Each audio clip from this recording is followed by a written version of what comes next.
அனைவருக்கும் வணக்கம். மம்லாஸ் கிச்சனில் இன்றைக்கி ரொம்ப சிம்பிளான அதுவும் சூப்பரான பருப்பு உருண்டை குழம்பு வந்து பார்க்க போகிறோம். ரொம்ப ஈஸியாக ஆனால் கொஞ்சம் ஹெல்த்தியாக செய்ய போகிறோம். அது என்ன கொஞ்சம் ஹெல்த்தியாக அப்படின்னு கேட்குறீங்களா? ஆமாங்க, கொஞ்சம் புளியோட குடம்புளியும் சேர்த்து நம்ம இந்த பருப்பு உருண்டை குழம்பு பண்ண போகிறோம். வாங்க அது எப்படி பண்ணலான்னு பார்க்கலாம். கொஞ்சம் குடம்புளி எடுத்தாச்சு. கடலைப்பருப்பில் தண்ணி ஊற்றி வச்சுக்கலாம். ஒரு 1/2 hour வந்து ஊறட்டும். இப்போது குடம்புளியும் கொஞ்சமான புளியும் சேர்த்து அதுக்குள்ளும் தண்ணி ஊற்றி முழுக அடிச்சிடலாம். இதுவும் ஒரு 1/2 hour ஆகட்டும். ரெண்டும் ஊறிட்டுருக்கட்டும். இப்போது புளியும் குடம்புளியும் நல்லா ஊறிடுச்சு. ஸோ இது ரெண்டுமே ஒன்றா சேர்த்து நம்ம கரைச்சிக்க போகிறோம். அதுக்குள்ளே நம்ம தேவையான பொருள் பார்க்கலாம். தக்காளி, பூண்டு, வெங்காயம், கடுகு, வெந்தயம் தாளிக்கிறதுக்கு, கடலைப்பருப்பு ஊறி வந்துருச்சு. கூடவே வந்து குழம்பு மிளகாத்தூள், காரக்குழம்புக்கு வீட்டில் அரைக்கிற குழம்பு மிளகாத்தூள் எடுத்துருக்கேன். கூடவே தாளிக்கு கடலெண்ணெய். இப்போது இந்த புளியை நல்லா கரைச்சிட்டு நம்ம வடிகட்டி தனியாக எடுத்துக்கலாம். இப்போது இந்த வடிகட்டின புளியில் குழம்பு மிளகாத்தூள் சேர்க்க போகிறோம். நீங்கள் காரத்துக்கு ஏற்ற மாதிரி மிளகாத்தூள் சேர்த்துக்கோங்க. நான் ஒரு 4-5 ஸ்பூன் போல் சேர்த்துக்க போகிறேன். இப்போது குழம்பு மிளகாத்தூள் அதில் போட்டதும் உப்பு தேவைக்கு எடுத்தாச்சு. இப்போது ஒரு கடாய் வச்சுருவோம். கடாயில் நல்ல கடலெண்ணெய் ஊற்றிக்குவோம். கொஞ்சமாக கடுகு, எண்ணெய் காஞ்சதும் கடுகு நல்லா பொரிஞ்சு வரட்டும்.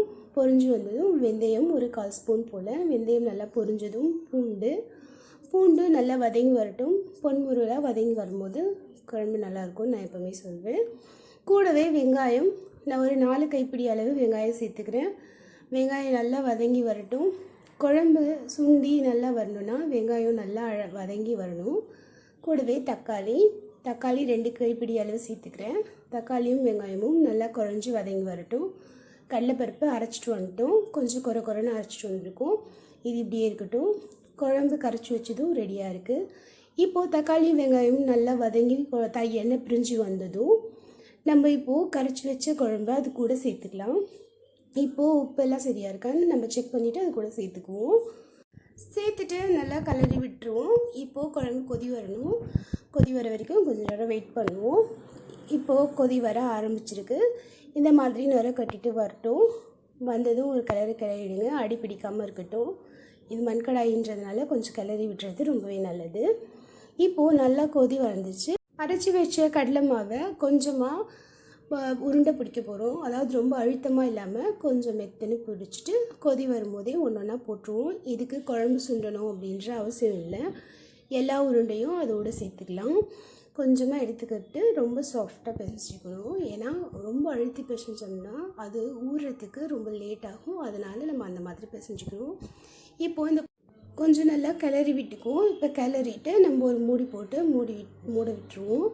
இந்த குழம்பு சுண்டின பிறகு போடுறதோ இல்லை வேக வச்சு எடுக்கிறதோ எதுவுமே தேவைப்படாது.